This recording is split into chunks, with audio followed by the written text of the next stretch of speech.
Winter is coming. Not today's guys. They're shirtless, bro. It's wild. Okay, people, back again with another one bunker cut reacts. And today we're gonna chill. It's the weekend. I like to do some, off-topic Malaysian content for the weekend. And this is a channel that I do follow, and I'm watching this on incognito, so I'm not subscribed, of course. On my account, I'm subscribed. And this video is called 5 Things I Hate About Malaysia. And I'm gonna, we're gonna take a listen and maybe debunk or agree. 5 things that I have found really difficult whilst living here in Malaysia. I've been here now for 3 full months. I couldn't list 10 actually. 3 months is not a long time, so let's see if she gets it, right? So she's been doing a lot of Malaysian content because I guess she moved. I don't know if she moved here or she's just here for a trip. But then 3 months is kind of a long time for a tourist, okay? 3 months, you're basically living here, right? All right, let's give this a listen anyway. I came up with 5, and even that was quite difficult. So let's take it from the top. The first thing that I have found difficult adapting to situations here in Malaysia are the insects. Mosquitoes, I'm kind of getting used to it. The repellent is working. I'm needing less of it because I think my blood is getting accustomed to the mosquitoes. Have to say though, they're not like those evil ones, where they bite you and you come up with this massive bump and it takes forever for it to go away. They literally bite you. They leaves like a bit of a red spot and itches for a bit and it's gone. So that, giant ants, everything to do with nature that you could imagine with insects you're going to find here in Malaysia. And of course the lizards, the geckos that come inside the house. But you know what? There's things that you can do about it. You've got repellents, they've got sprays. This place that I'm staying at right now has actually got like the netting, they call it in jalia in Urdu, but they're like a mesh that goes inside the glass so you can still open the window, enjoy the fresh air, but without having any of the bugs coming in. Ants, another big problem. But like I said, there's repellents. It's not that big an issue, but it is something that I recognized as different to being in the UK. So the other thing that I found difficult. That makes sense. I know, I've met foreigners who want to move in Malaysia. Their main concern is insects, okay, especially mosquitoes. So I'm going to tell you right now, I guess if you're coming from a European country, it's not just insects, bro. Animals in general, okay? It's a bit different here, okay? Yeah, not as bad as Australia where you have giant, spiders the size of pillows, right? But yeah, the animal situation is a bit different in Malaysia. Don't just go off into the woods, okay? Unprepared. Insects though, yes, when I was growing up in my hometown, yeah, there were like all kinds of ants, that just bite you for no reason, for fun. Mosquitoes was wilding back in my hometown. And because you grew up that way, you kind of get used to it. However, in the modern world, we have solutions. Recently, the government had a solution to mosquitoes, the most dangerous one being Aedes variety. They can cause dengue, which is a serious problem, right? But we do have solutions. We have they do these foggings regularly where I live, for example. Okay. And yes, we do have small geckos, cockroaches, stuff like that. This is why I prefer to live in a high rise. Okay. If in Malay, like this lady, she's a landed person. I can tell, right? Because she's going through, I do watch her videos. She likes to review like houses and stuff. Mostly landed houses. She probably bought a landed house, right? And that's kind of a problem. You might need to, it's not a big problem. You kind of get used to it, right? But it takes getting used to. If you grew up with it like us, it's fine, right? But I still don't like it though. I don't like, just random insects, I still don't like it even if I grew up with it. So I prefer living in a high rise where, yeah, there's not geckos moving. I'm more scared of spider. Yo, back in my hometown, there were frogs in the house, bro. There were like frogs in the house. Bro, this is why I love cats, okay? They chase them. Back in my hometown, there were frogs. I'm not even concerned about mosquitoes or like geckos. I don't care. I don't even care about cockroaches. I'm not afraid of cockroaches or geckos. I am afraid of frogs, bro. But we don't have frogs as much nowadays. Okay, I don't see them. It's quite rare. Anyway, if you live in a high rise, it's gonna be less insects. Okay, it's a bit more manageable. Okay, the mosquito situation even. Okay, but I know a lot of foreigners are concerned about that. But we live in a modern world. There are solutions, right? Let's see what's the next one. Here was, and I found this the very first time that I came here. So this is number 2 on my list. When I came here in December, I came with a tidy wedge of cash to spend. I found that relatively easy, but some places they wouldn't even accept my cash. Now the whole world is going into this whole e-money thing, right? And electronic rather than having cash, complete cashless. And I have to say Malaysia has moved quite forward with it. Maybe it's because of the Chinese influence being so close to China and the fact that there's so many Chinese living here in this country. So here's the difficulty. You have got, when you come from the UK, from your bank account, you need to transfer into a transferring account like TransferWise. And then from there, you're going to transfer it into your... Okay, I know where she's going with this. Actually, I've watched this video, okay? So I've watched it once. So I'm prepared mentally on what to say, kinda, you know, although it is still freestyling off the dome, right? This is a particular, it's going to be a problem with any country. When you go to any other country, it's going to be a problem with the payment systems. Like you go to China, they have a different payment system. They're chronically online with the payment stuff, right? Same with Malaysia, you got to learn. So if you want more details, please go to her channel. She will explain it in this video, right? How to deal with that, the financials and all that. But there's still places where you can pay cash, okay, right? But the main payment system here is if you have a touch and go, it's a bit easier. But it's not a good system, touch and go. If you have a touch and go card, like it's a hassle, bro. It's one of the worst payment systems. Like they don't even have a system. You can't just go online and pay and top up. You gotta, you know, it's yeah.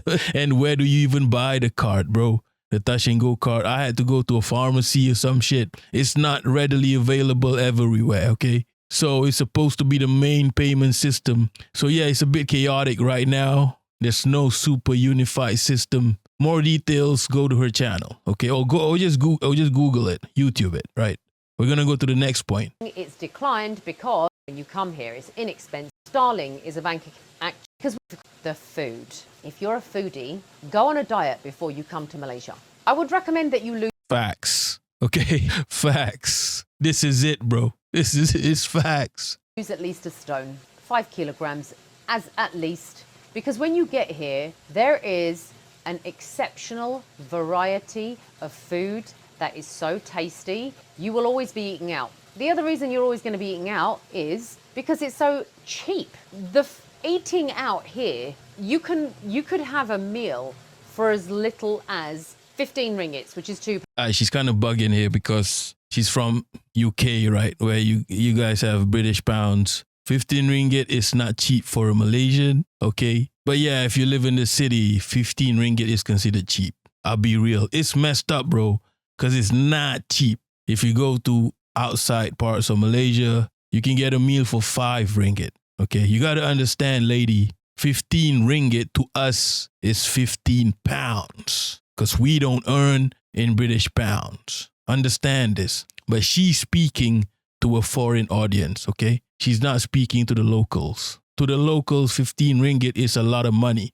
You're not going to spend 15 ringgit on a meal if you eat 3 times a day, you're not going to be spending 15 ringgit on each meal.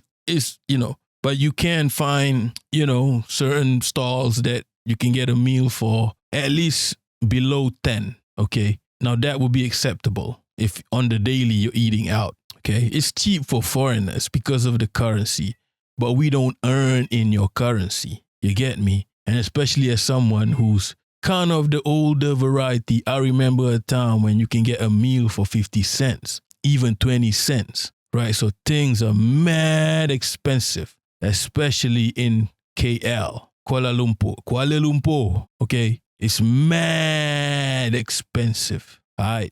Super expensive. And if you're talking about grocery, I'm pretty sure in the UK, the grocery is cheaper if you earn in British pounds, right? Okay. I've said this before. £1 in the UK, you can get 1 liter of milk. 1 ringgit in Malaysia, you ain't getting no milk, bro. Not even the small milk, the small box of milk. Nah, okay? The power of 1 ringgit equals to 1 pound to the locals. Because we earn the same as you do in your currency. I got to explain this. You guys need to understand this, right? We're not a developed country yet. The currency doesn't have the power, okay? I understand this. Pounds, and it's a full-on home-cooked style meal. However, she's on point. The food here, bro. Like we have all the races in Asia living here. What do you want? Brown, yellow, black, dark brown? We have all the races in Asia living here.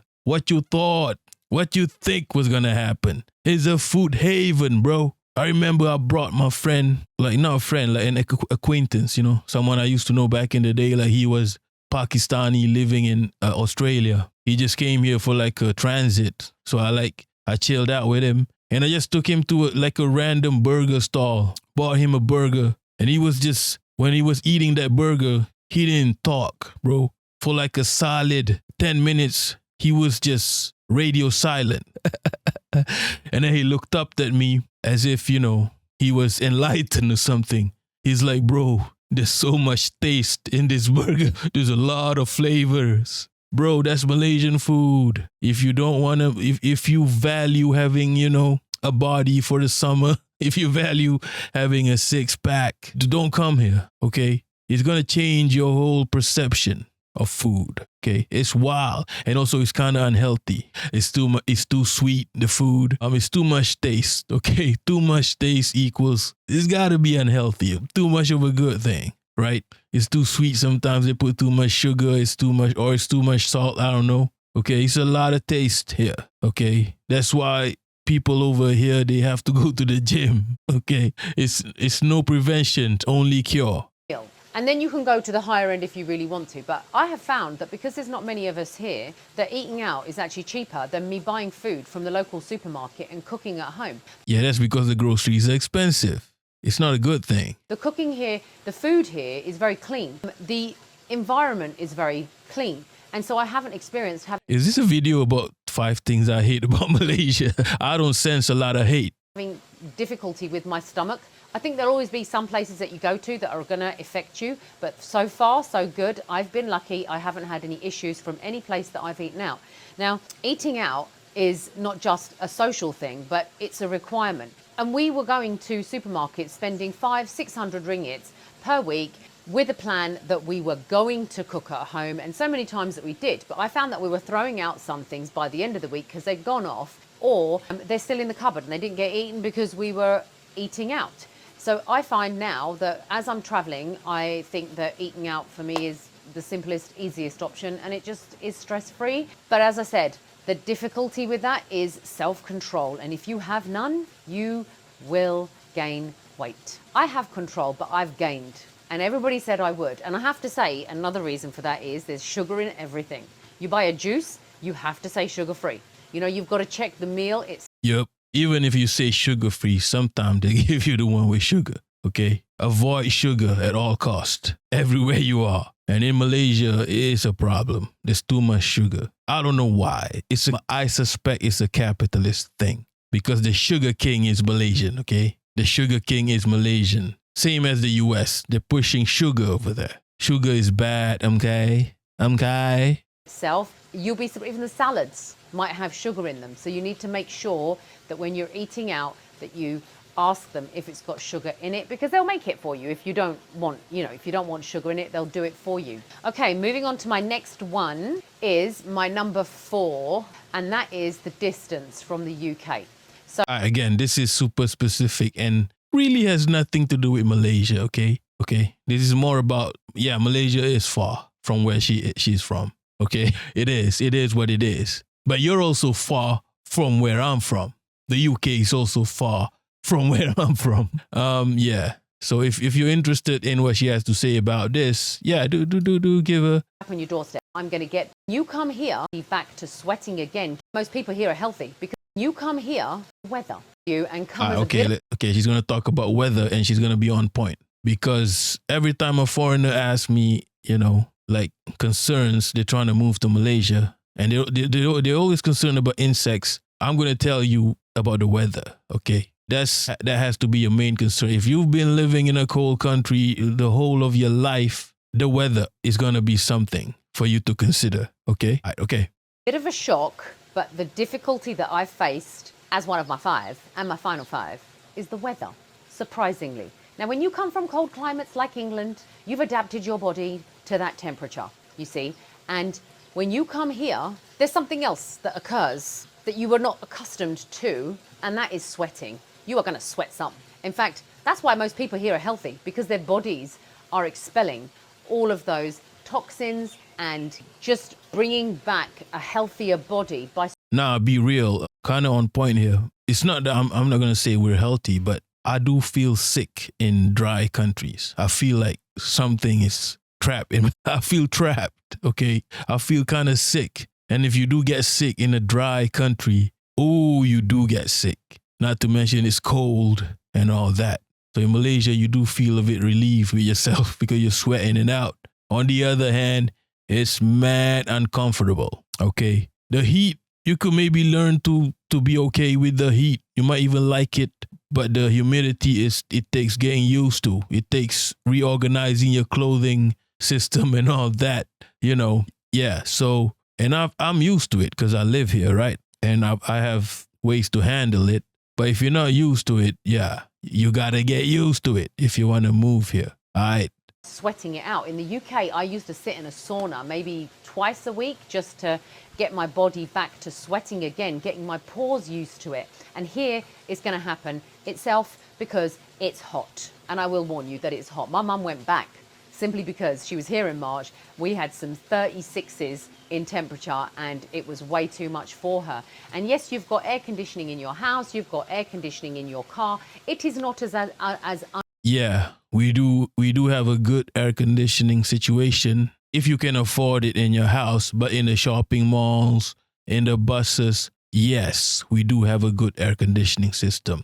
This is why in European countries, when global warming hit, they're not prepared because they don't have air conditioning. They're not used to air conditioning, okay? They don't understand how problematic heat can be, right? So they don't take it seriously. Over here, we do take it seriously. Air conditions and all that ish. Shopping malls. Go to a shopping mall if you're feeling the heat. This is why Malaysians love building big ass shopping malls, right? Air condition. Air condition is vital to a country that receives so much heat. And like she said, it's not as hot as the Arabs, the Arab countries, right? But it is still hot, okay? And with global warming, it's getting hotter, okay? Unbearable as the likes of the Arab country, Saudi Arabia, Dubai, when they have extreme heat 46, you know, you can't even stand outside for 2 minutes without melting.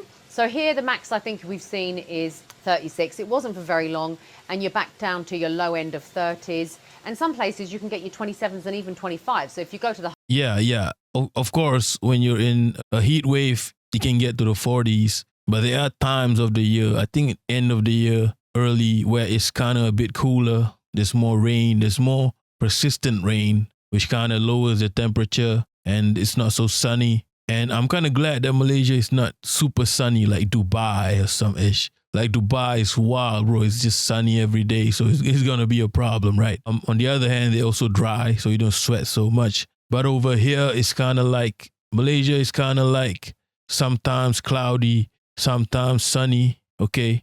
So that kind of helps a bit. When I was a child, we used to like, because sometimes we have clouds and sometimes the cloud does not hit the sun. So it's like, oh, it's hot. And then suddenly the cloud, oh, okay, chill. The cloud, you know, kind of, we call it redup, kat sini. Here, okay? Call it redup. So, yeah, because back when we were growing up, there was no air conditioning. So heat was a problem. Yo, heat was a problem back in the day. Okay, I'm telling you, going to school, no AC. Yo, it was a problem. That's why I hated school. School is just a sauna, bro. The Highlands, where I am right now, I'm sat out here. I don't have air. Oh, and yeah. If you go to the Highlands, it's a bit cooler. Okay. I'm not melting, and this is peak time, guys. I'm out at like 1:30 in the afternoon. Whereas if you go to the likes of KL or even maybe Malacca, where I'm staying, this kind of time of day it's quite hot, and you might not want to stand out in it for too long. But what I will say is that give it some time. If you're planning on moving here to stay, your body will adapt to the temperature.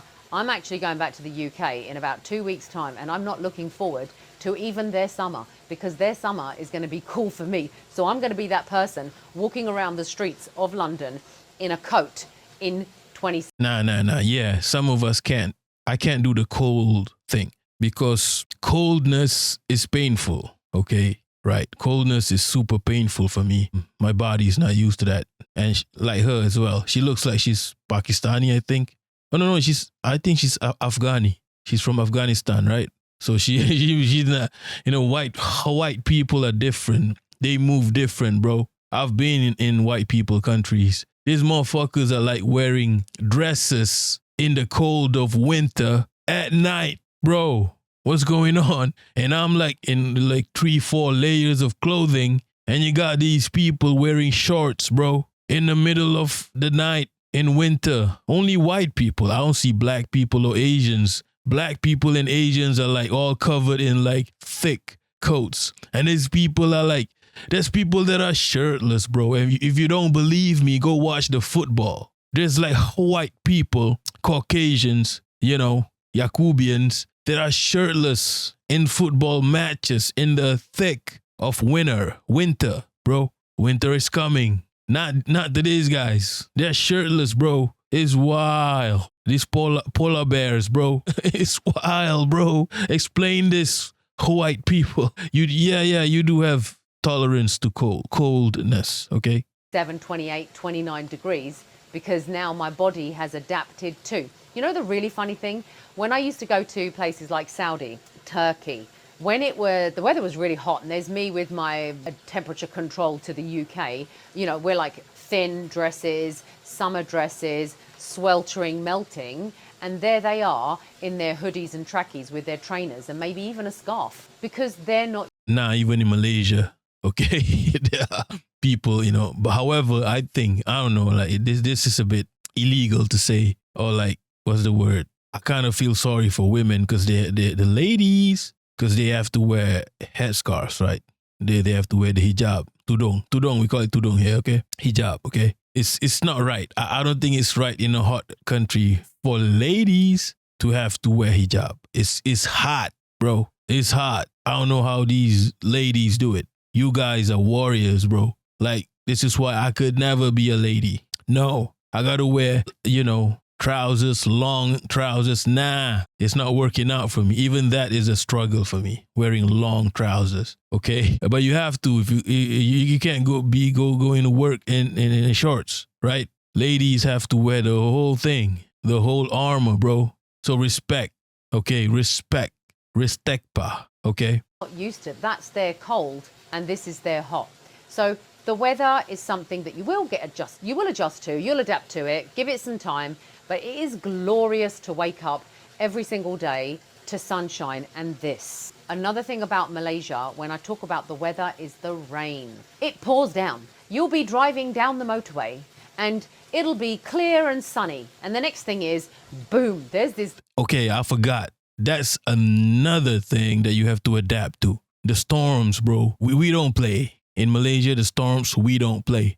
And by the way, Kuala Lumpur, KL, the capital of Malaysia, is one of the top 3, or maybe it's number 1, the country with the most lightning strikes. Bro, that's wild. I am afraid of that shit, okay? It's an experience, okay? It's crazy. It's like bombs popping off, right? When I was a child, I don't know what's wrong with Malaysians. Y'all are not scared. You do not respect the cloud, okay? You do not respect the lightning. Like Malaysians back in school, I was like so scared to walk home when it's storming. But some of my friends are like, whatever, bro, let's go. Let's get it. Let's get And some of them be playing football, and they are fatalities from playing football in the middle of a storm. So please respect the storm. It's not a joke, okay? But if you're living on the west coast of Malaysia, the situation is, if it's storming, and it's a crazy rain, it will be over in a few hours, right? It comes and goes, right? Like she said, like it could be sunny and suddenly it just goes crazy all of a sudden, right? But when it starts to rain constantly, that's a bit more worrying because there could be flooding. Constant rain can be a bit more scary than just a storm that goes away in a few hours. Constant rain could lead to flooding, and constant rain happens in the east coast of Peninsular Malaysia. I think the weather in Borneo or East Malaysia, is it East Malaysia or the Bornean part of Malaysia? The weather I think is okay, but Peninsular Malaysia, the east coast, they have constant rain. Okay, just be careful when you want to go there. Check the weather, check the monsoon. Constant rain is, it's gonna rain for a day, for days, and it could lead to flooding, right? So they have seasons over there, kinda. But if you live in KL or the West Coast, it usually storms, and that's about it. But be prepared to, it's sunny and suddenly it storms. It goes from like California to like, I don't know, New Orleans in about a hot minute, right?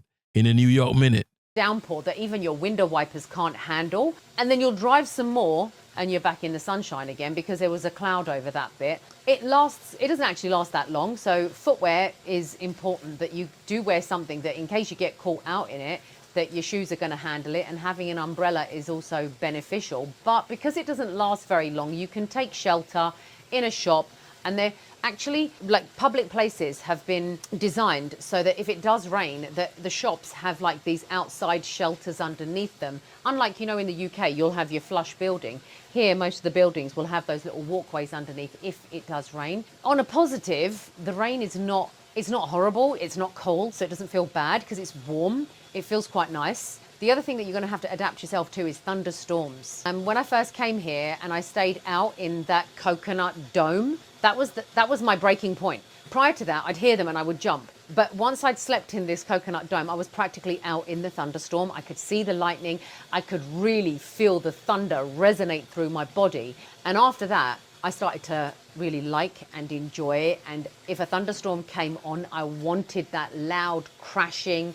I wanted that spark of light because actually it's quite beautiful. So they're the 5 things that I found. Now, what she says sounds wild, but it kind of makes sense. If you're in a shelter and you're watching a storm outside, there is that sensation, that feeling of, I don't know, comfortness or something. But if you're outside and it's storming, bro, especially when there's no, roof, okay, that's a different story, all right? Found difficult. I actually have a 6th, and it was difficult coming up with the difficulties. Do you see what I mean? So it goes without saying, there are no words to describe life in Malaysia.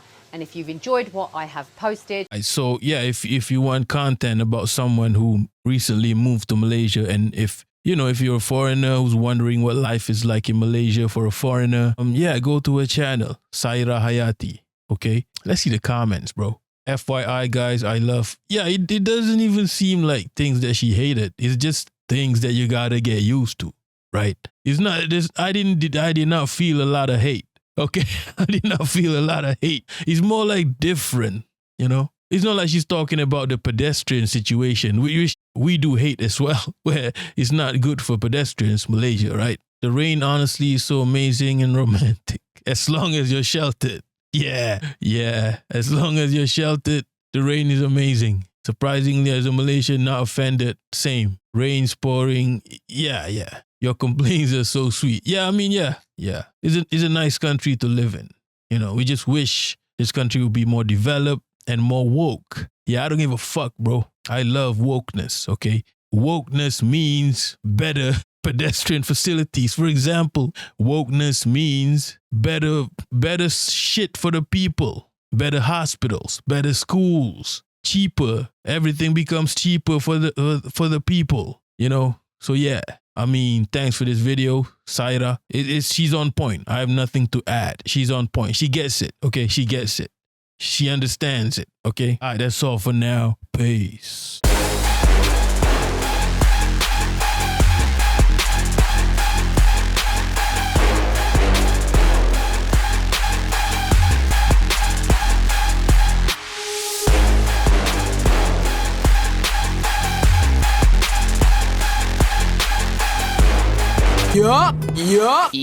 Yup.